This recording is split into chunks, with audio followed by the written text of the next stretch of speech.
Assim, muito contente de ter sido convidada pela Mais, toda a diretoria, toda a comissão técnica, científica, dá de parabéns.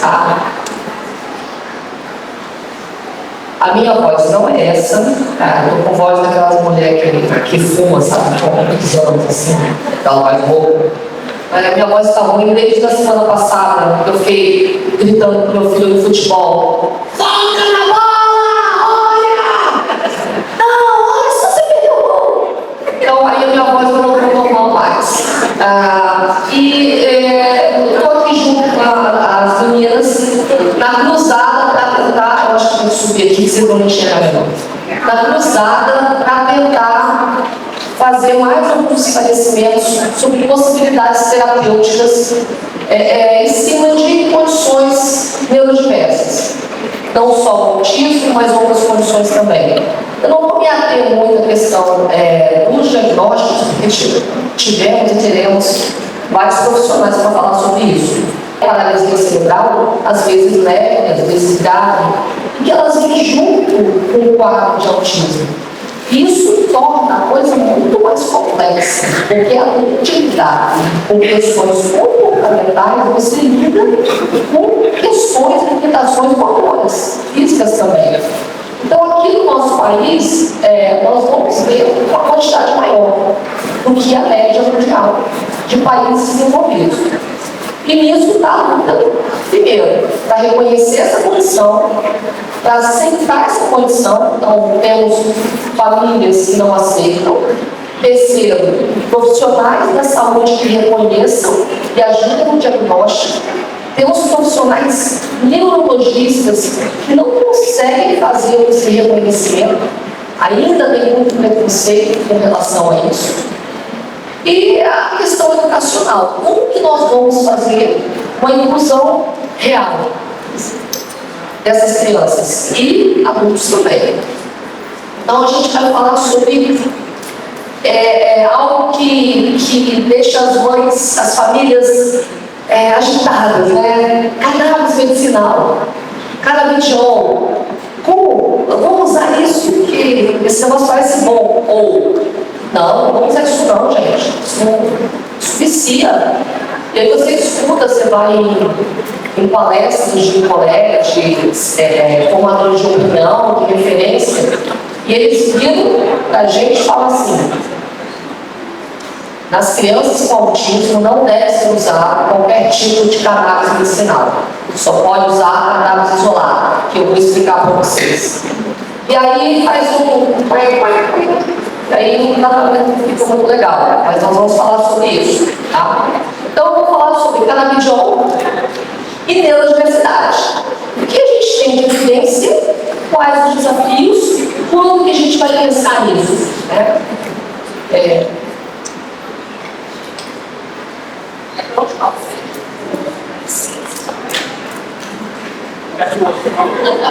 Outro botão. Trabalho. Ainda bem que eu fiz medicina. Não fiz qualquer outra coisa. Então, essa minha declaração de conflito de interesse, não estou confrontando com ninguém aqui. Bom, qual é o objetivo de hoje? Nós estamos aqui para quê? Hoje é sábado, chovendo, a gente podia estar dormindo, a gente podia estar assistindo um dorama ali, fazendo uma pipoca. As mães de neurodivergentes provavelmente não, né? Nós estamos se descabelando em casa, porque a criança está dentro de casa. Mas, enfim, aí para vocês, mães e pais de neurodivergentes que estão aqui, vocês estão numa folga. Os outros da plateia, não. Bom, nosso objetivo hoje é explicar o que é cannabis medicinal, o que é canabidiol, por que às vezes eu falo cannabis, às vezes eu falo canabidiol. THC, o que é THC? Alguns sabem o que é THC, né? É prático.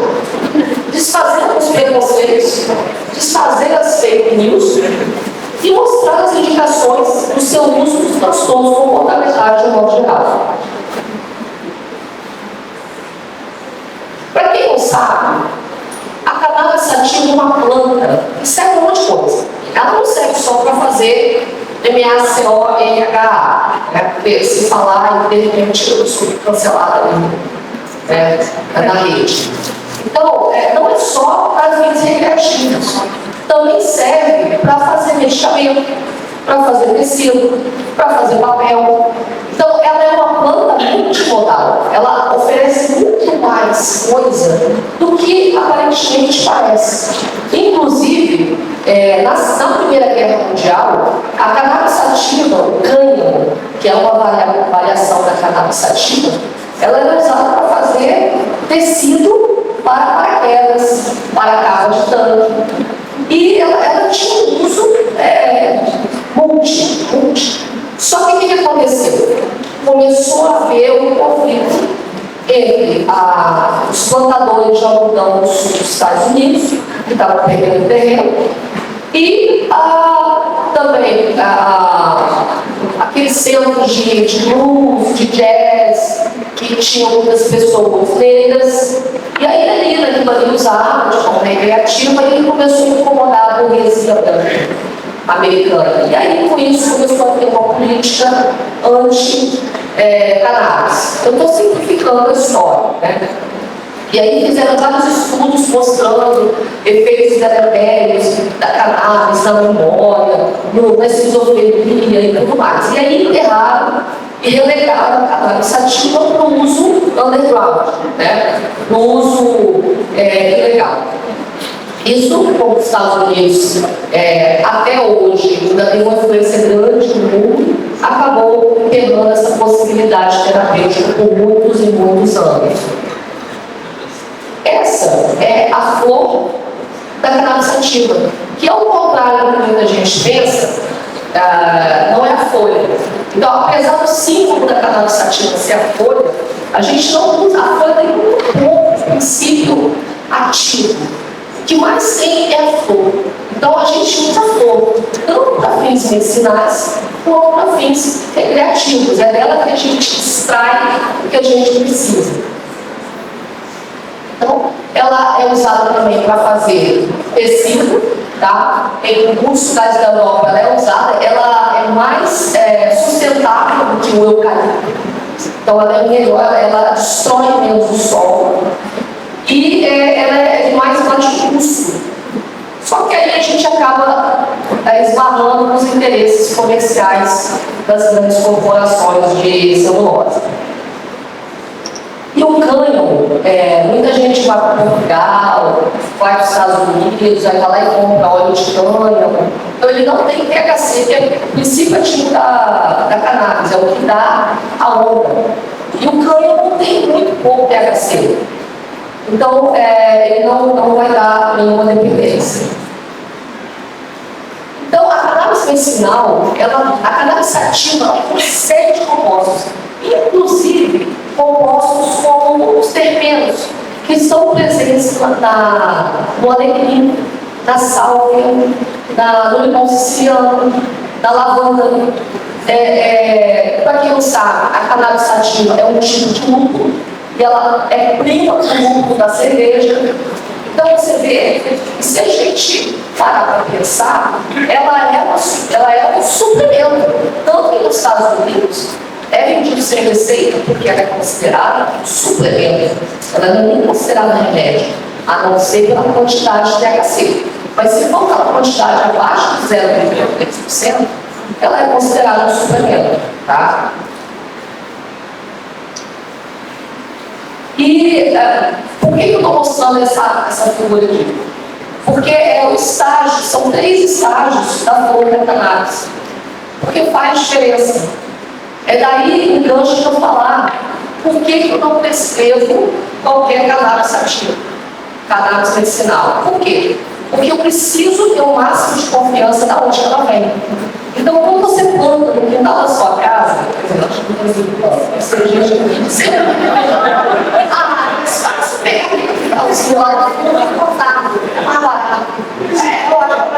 se a polícia te pegar, fica mais barato.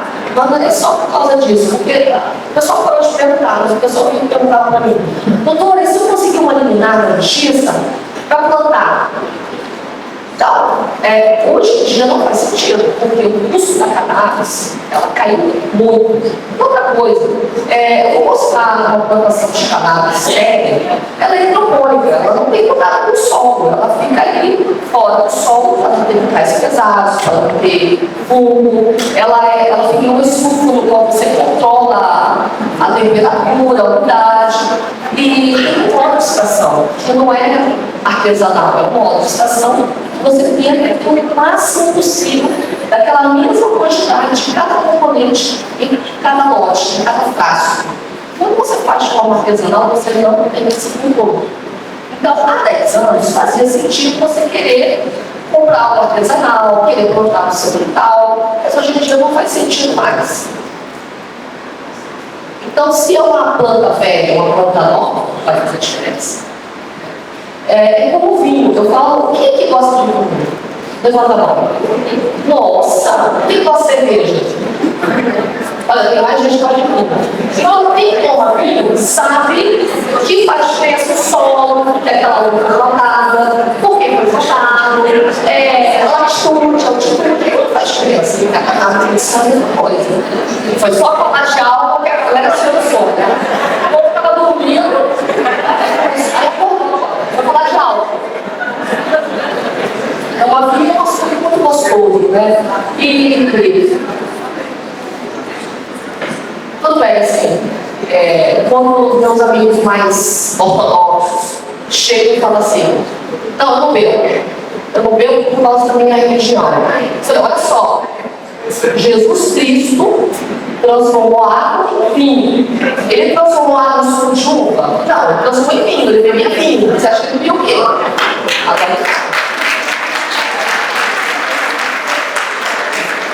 Então, tudo é quantidade. O que você não pode exagerar? É uma coisa. É só falar, né? Não sabe. Então, vamos voltar aqui, ó. Bom, então, o uso químico da cannabis, né? Como que a gente usa a cannabis medicinal? Eu não queria falar isso, porque até está gravando, né?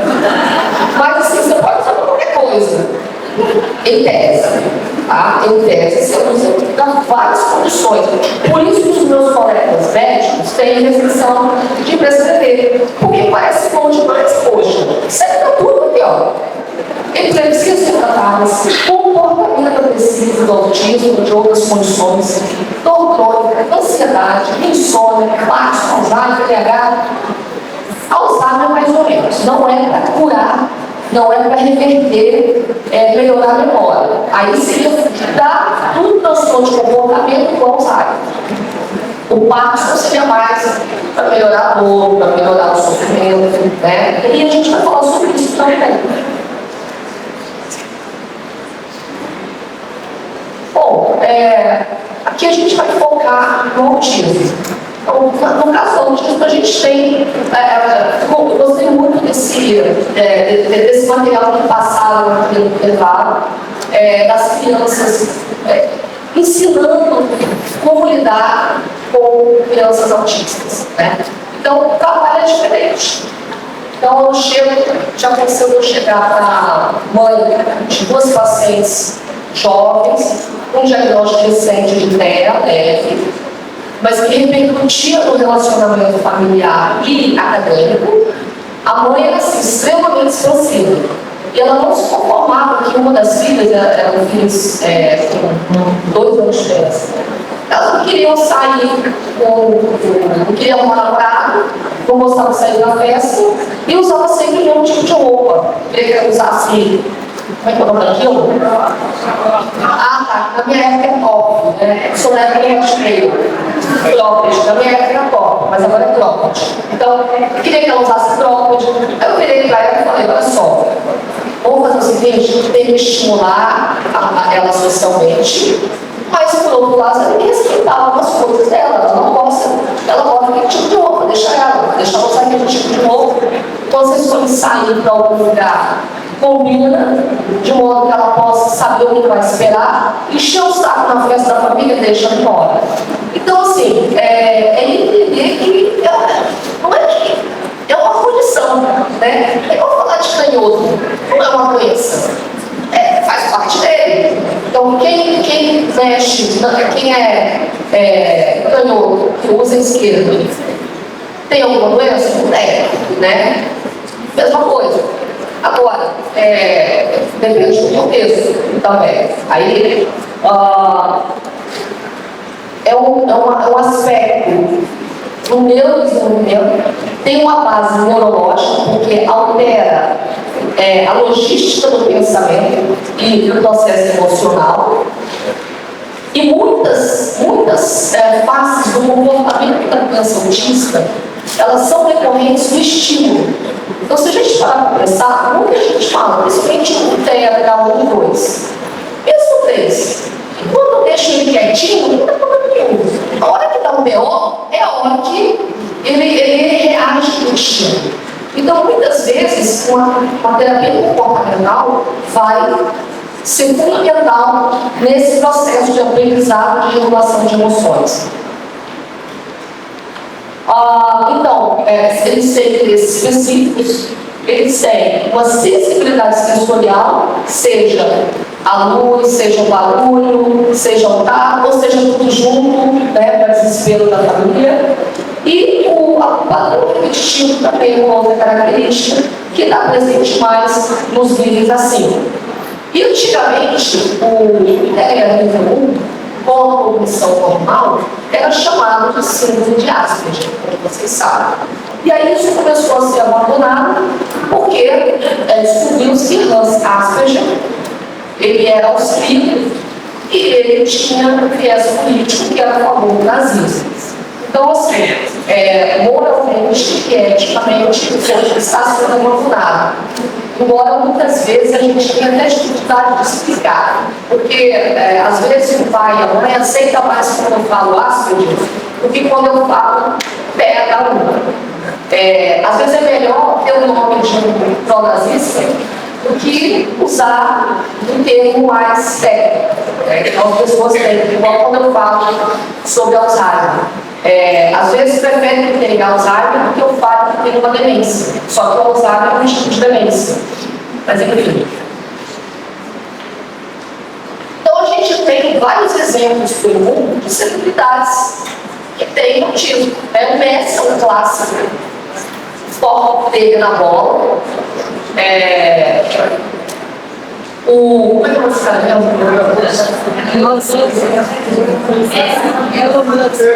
Musk. Era o nome de um perfume. Ué,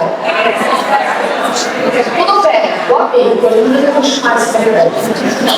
O perfume veio ruim, amadeirado.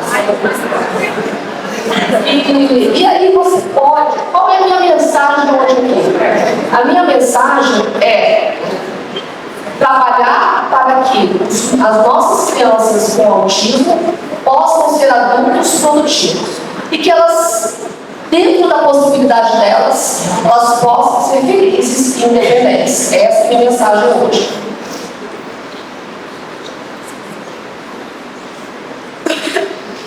Bom, como que a gente vai usar a cognição? Quando que a gente vai pensar nisso? Quando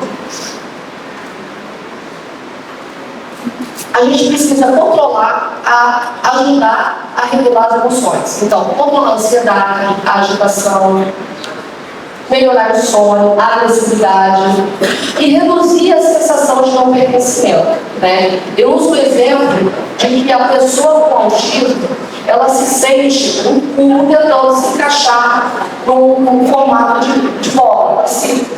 Ela não se encaixa. Por quê? Não é porque ela está errada. Ninguém está errado. É porque não é para aquele buraco. É para outro tipo de buraco. Né?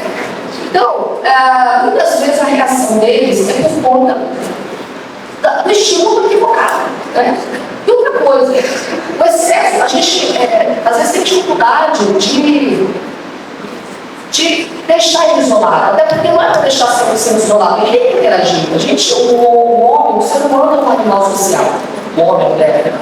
O ser humano é um animal social. Então, não dá para ficar sendo isolado. Como a gente faz para diminuir o sofrimento desse indivíduo frente ao excesso de estímulos? Às vezes, algum medicamento pode ajudar ele a isolar. Né?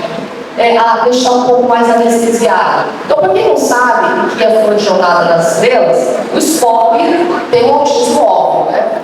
Não tem dúvida que ele tem. Então, a vida da mãe por Terra é uma vida de uma tempestade constante, ou pelo menos muitas vezes. Então, é raiva do canelado, é destruição, e às vezes tem uma calmaria, mas ele é uma tempestade de novo. Então, assim, aí eu jogo uma outra pergunta. A gente está aqui para cuidar das crianças. E quem cuida do cuidador? Isso está acontecendo com as famílias das pessoas com Alzheimer. As pessoas com Parkinson, né? E as pessoas com condições neurodivergência, incluindo as crianças com TDAH grave, com paralisia cerebral, com autismo. Então, a cannabis medicinal vai servir para tratar a criança, o adolescente e a mãe e o pai, que estão enlouquecendo, né? Tem muitas mães largam o trabalho, largam a diversão, né? Muitas deixam de ter relacionamentos por causa do filho, né? Então a gente precisa ter um olhar também para a família que está cuidando daquela criança. E como que a gente faz isso? Bom, para quem é profissional de saúde e está lidando com aquela criança, por quê? Eu sempre falo, na minha consulta neurológica, a gente vai levar de 30 a 60 minutos numa primeira consulta, tá? Isso é um recorte muito pequeno da vida daquela criança ou daquele adulto. Quem convive mais são os professores, fome, físico, teórico, né, assistente social, a terapeuta. Então, toda essa equipe multidisciplinar vai ter uma conversa muito maior do que a minha. Então, muitas vezes, o profissional multidisciplinar vai ter um olhar mais apurado. E aí é um desafio, porque o médico, de um modo geral, eu estou generalizando aqui, mas de um modo geral, o médico é uma pessoa que acha que estudou 9 anos, que sabe muito mais que todo mundo. Então, às vezes, alguns colegas meus têm dificuldade de aceitar a opinião do colega que não é médico. Simples, né? Não, eu estou falando. Estou falando. Por isso que a gente precisa confiar em quem está prescrevendo. Então, a missão aqui é a flor, de novo, e aqui é ela vista de perto. Porque essas bolotinhas aqui são elas que estão ricas em terpenos, THC e CBD. Essa é uma plantação industrial de cannabis medicinal. Vocês veem que elas estão em vasos. Essa não é hidropônica, mas ela está no vaso, cada um no seu vaso, tá? Aqui o ventiladorzinho também é o que a gente no verão, né? Tem um ambiente controlado aqui, de umidade e tudo mais. Eu fui para a Colômbia, essa é uma foto, eu fui ver uma plantação de cannabis industrial, lá em Bogotá. E foi bem interessante a gente conhecer como é o processo, a gente tem que formar uma roupa toda para manter esterilidade local, eles pegam, transformam tudo numa pasta preta. Quem já usou caixinha, eu não usei, tá? Eu tive sempre curiosidade de fumar, mas eu não tive oportunidade. E agora eu já pega demais para experimentar isso, né? Mas, para quem mexe, sabe que eu acho que chama, caixinha preta, eu já tive oportunidade. Eu fui para Praga, no congresso, e lá vende na loja, né? Aí eu peguei aquilo ali na loja de conveniência, e aí eu ouvi aquilo ali e falei assim, como é que eu faço isso? Como é que a gente fuma? Eu não sei. Tem um rolo de papel? Tem. Mas cadê o papel? Que papel que a gente usa? E a gente vendeu um kit pronto, eles vendem um negócio separado. Não. Meus colegas vão me ver fumando, se eu levar no hotel pode ficar ruim, como deixa ficar lá. Então, fumar não é a mesma coisa que tomar um remédio. O remédio não vai estar barato, não vai provocar dependência, você não vai ficar, não. A ideia até é você ficar um pouquinho, tipo, o menino tá na crise, ali na tempestade, você querendo chorar, não sei o que eu faço. Aí você está usando a cannabis ali, medicinal, e tá, mas não tá bom, vai passar, tudo bem. Né? Aí você dá pro filho e pra mãe. Mas eu faço isso muito. Às vezes a mãe tá lá tão desesperada, olha só, pode pegar 3 gotinhas dele, e você toma um pouquinho, só pra você ficar melhor. Então, nós temos. Às vezes a mãe pega e faz assim, né? Mas ó.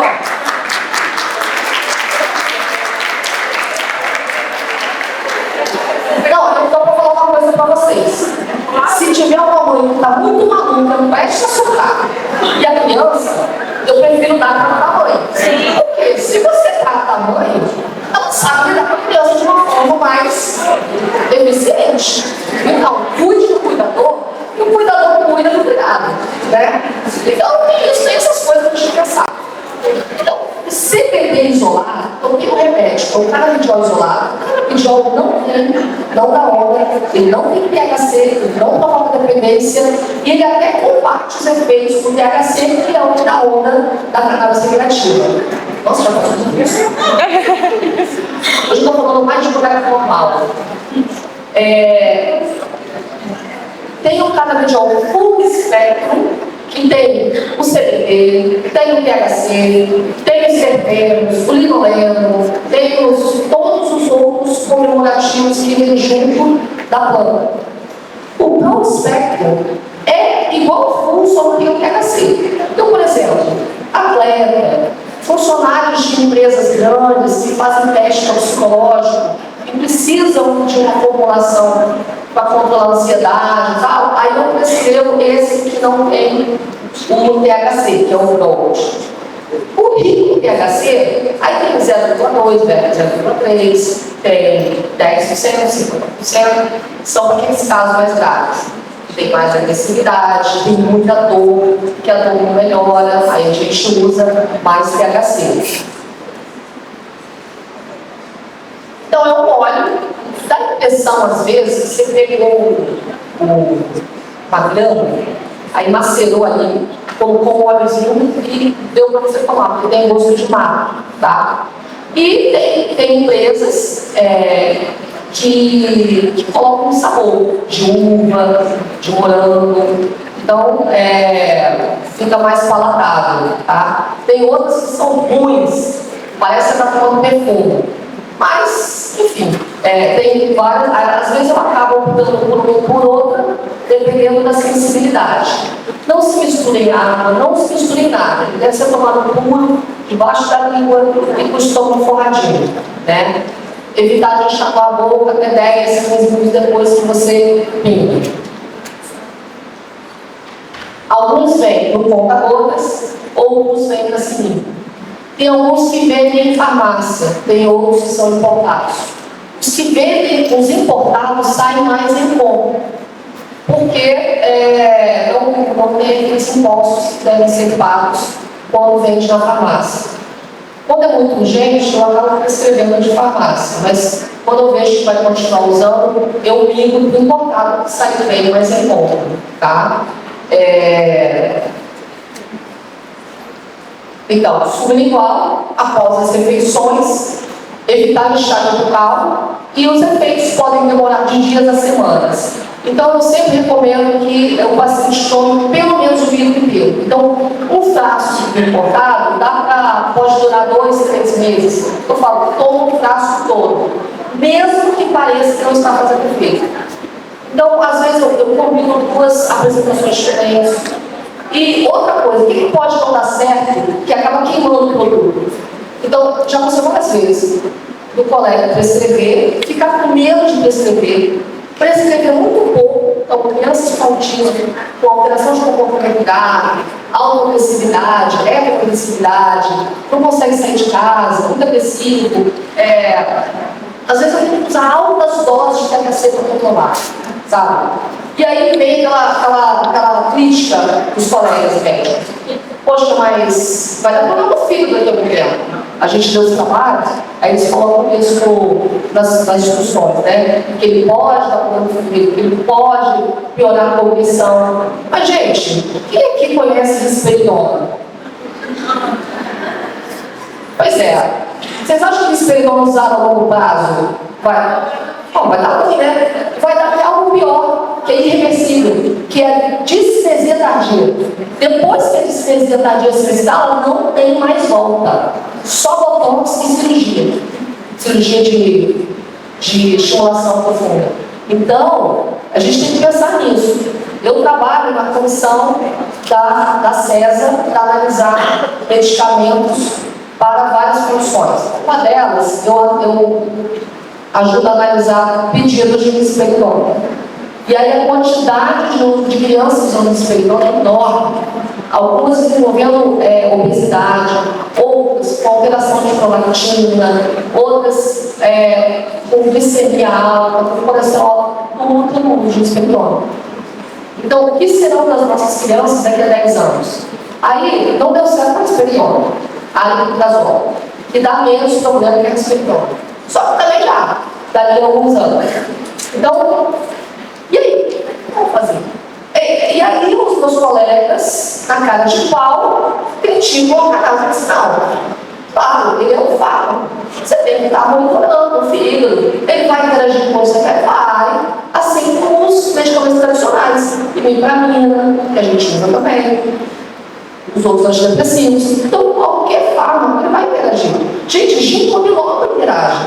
Quem usa ginkgo tem que parar 7 dias antes de qualquer procedimento cirúrgico, porque aumenta o sangramento.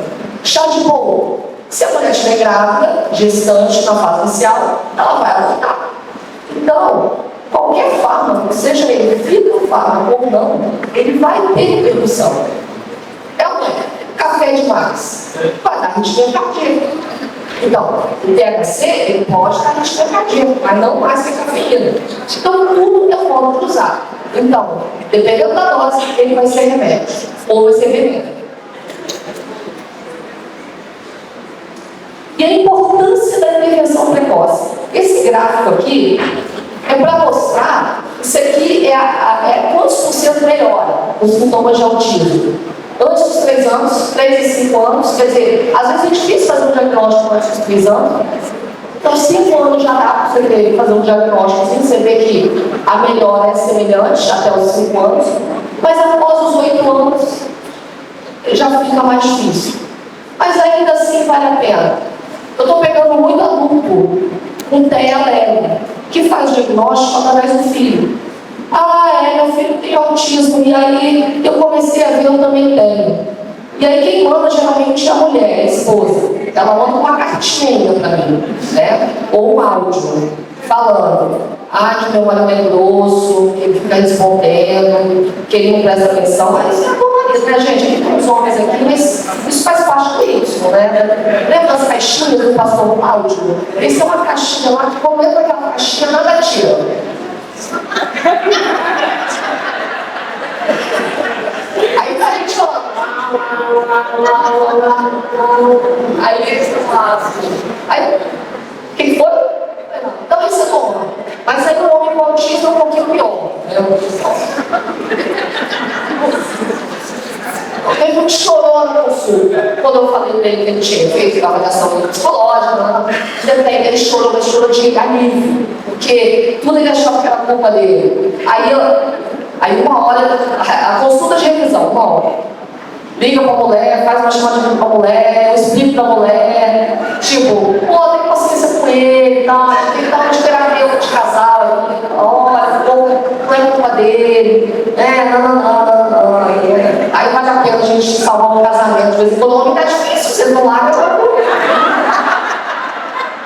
É difícil. Rapidinho, já tá acabando esse minuto. Então, o que eu quero jogar pra reflexão aqui? Será que o autismo, grau leve, com QI de médio para superior, será que eles não são os seres humanos mais habilitados para herdar o futuro da humanidade? Por quê? Lembra da pandemia? Todo mundo vivia em isolamento? Tudo bem. Muitas pessoas com autismo que não estavam diagnosticadas, o isolamento total acabou surtando. Mas, se é um isolamento relativo, que você tem um controle, tudo a gente resolve à distância. Então, muitas vezes não precisa você fazer uma reunião. Você pode estar em casa assistindo, fazendo online. Ou você pode estudar EAD. Você pode resolver tudo de casa. E se você conseguir pegar esse hiperfoco e focar no que você gosta, será que essa criança não vai ser mais produtiva do que aquela que é dependente de uma socialização? Então, a minha pergunta é, será que, então, a gente vai ser o atípico e o típico do futuro vai ser esse? E o que a gente tem que fazer? Sobreviver até chegar a esse futuro e fazer com que essa criança se torne um adulto bem resolvido dentro da característica dele e que ele seja produtivo. Por quê? O sonho, a esperança que toda mãe e pai espera do seu filho é que ele consiga viver sem ele. Então, a nossa função como pai, mãe, médico, terapeuta, professor, é que a gente seja dispensável, desnecessário daquela criança. Por quê? A ponto dela ter aprendido tudo e ela não ser mais dependente da gente. E o pai e a mãe, quando vê que o seu filho está indo bem sozinho, a gente morre em paz. Mas enquanto isso acontece, a gente não consegue nem morrer. Porque pode morrer. Quem vai curar ele? Né? Então, esse é o meu questionamento. E por isso que eu coloco que o dever da gente é se esforçar ao máximo para não precisar mais. Porque tem uma piada, tinha uma piada na minha época que um filho virou para o pai e falou assim, o filho virou médico para o pai, papai, por que aquele paciente até hoje não está bom, está vivo até hoje? Consultar o senhor, pois foi esse paciente que pagou sua faculdade. Então, não deve ser esse nosso objetivo como médico. Nosso objetivo é que o paciente que bom não volte mais. Eu falo para o paciente, olha, a minha meta com você é que você não precisa mais de mim. Você fique bom e não volte aqui nunca mais. Entendeu? Então é isso que a gente tem que fazer. Por isso que eu me interessei em pesquisar sobre cannabis medicinal. Porque os medicamentos normais não estavam resolvendo. Entendeu? Tá todo mundo tranquilo? Tranquilo. Uma dica, vitamina antes da aula, depois do almoço é bom. Porque a gente pensa que é uma maravilha, tá? Só que aí, infelizmente, foi bem assim. E essa que é a mensagem.